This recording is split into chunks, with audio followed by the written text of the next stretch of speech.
I understand that coaches have to, from time to time, downplay reports about their teams, and there's something that bugs me about it because it's not like people are pulling these things out of thin air. There's enough smoke out there to suggest that the Dolphins are indeed talking to the Colts about Jonathan Taylor. They were trying to get Dalvin Cook. They supposedly made a phone call about Josh Jacobs. They've been looking to add a high-end running back, and now they're currently reportedly talking to the Colts. And Barry Jackson of the Miami Herald, who covers that team, someone in that building is telling him what's going on with the Colts and the Dolphins. And as of last night, they were still talking. The Dolphins had made an offer. The Colts had rejected it, but they continue to talk. I don't know where it's going to go, though. And I feel like the Dolphins are willing to get Jonathan Taylor or some other high-end running back for whatever they want to pay, either the player or the team. And if they can get him on their terms, fine. But, the question becomes, how high will they go to try to get this guy? But they seem to be, and I had someone explain to me yesterday, it's going to be the Dolphins or Jonathan Taylor staying put. That's the team. And the deadline is Tuesday.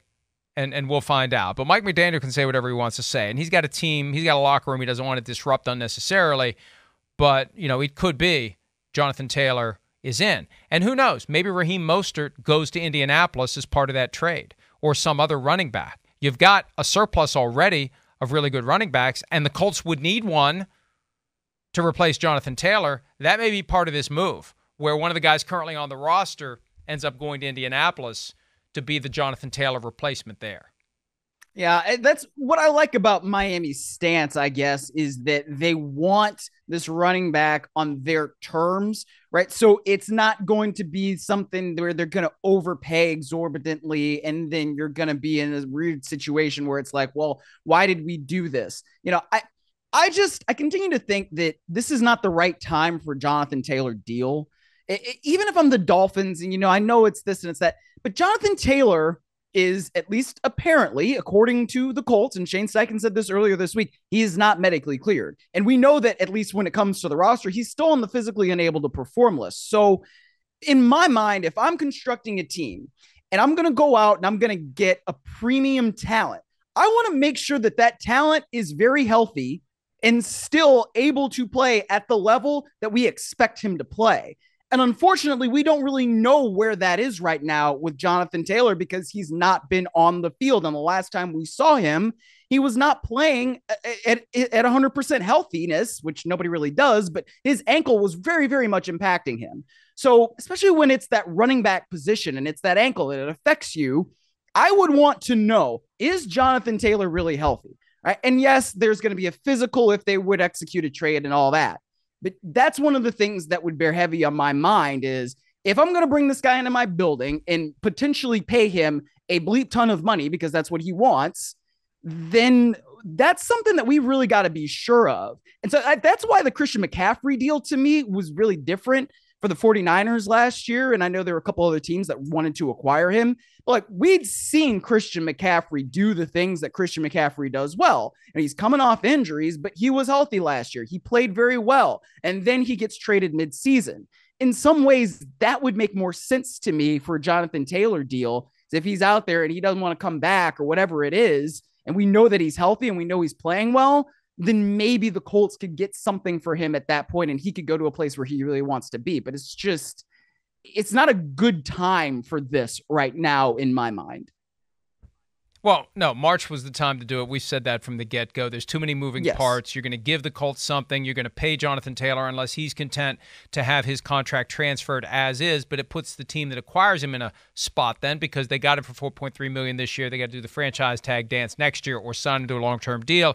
You'd like to have that settled on the way through the door. It just makes life easier for everybody. And then you got to turn around and use him. You got to justify your investment, and everything is moving toward week one. What are you going to do, make this big trade and not use him for the first month of the season while he gets himself in shape? Now, as it relates to the ankle, the possibility that this is all a hold-in is real. Mm-hmm. And especially when you get the president of the union advocating for running backs that they fake injuries in order to build leverage, which is asinine, but maybe somebody listened to him. And maybe the Dolphins have some inside information that he's really fine and that he could practice and play right now. Now, you take the leap of faith. Maybe you're wrong. Maybe they're lying to you, but that's all part of this.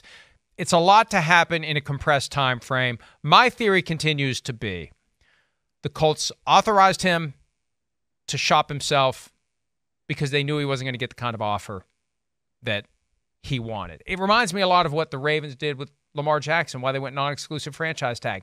Give him the chance to see what's out there, because he's going to find out that what's out there isn't what he thinks it should be, and then maybe as he comes to terms with that, he realizes his best move is to stay here. I think that's what they're hoping. I think that's why the Tuesday deadline's in place.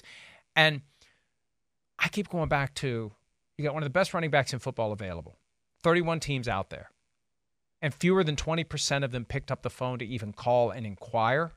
Didn't even make the exploratory call. And we know those calls get made all the time about every player that you can imagine, guys that are on the market, guys that aren't on the market, guys that have no. Remember, the Commanders called every team in the league looking for quarterbacks the year that they ended up with Carson Wentz.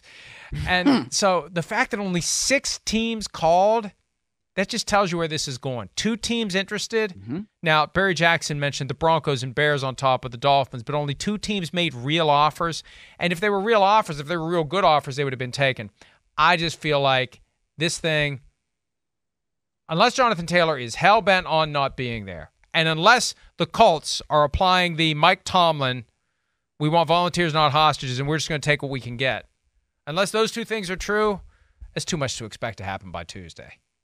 Yes, I would agree. And, you pointed to the Lamar Jackson situation. I'd point to another running back that, plays out here in Austin Eckler, right? This is exactly what the Chargers did earlier this offseason, where it's like, okay, you can go and explore a trade. We're granting you permission, but you might find out that there's nobody else really that will give you the kind of contract that you're seeking. And so he ends up back with the Chargers, and they give him $1.25 million in incentives. It's not even something that he's already guaranteed, right? So it's this interesting dynamic that we have right now with running backs. And to me, I'm not that shocked that not that many folks are inquiring about a Jonathan Taylor who, like I said, the last time we saw him was not healthy running the football, right? By the standard of what Shane Steichen says, if we take him at face value, he's not healthy because he's not cleared. He's not off pup.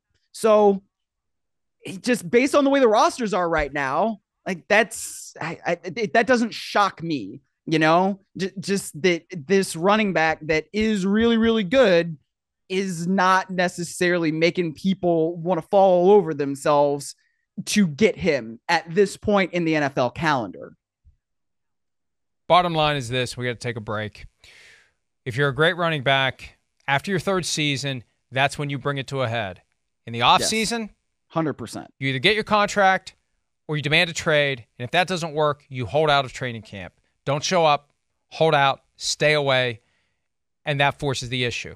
And force it early in training camp, not 2 weeks before the start of the regular season when it's difficult for everyone involved to try to work it out. Hi, it's Mike Florio. Thanks for watching PFT on YouTube. Hit subscribe for the latest news and analysis from Pro Football Talk.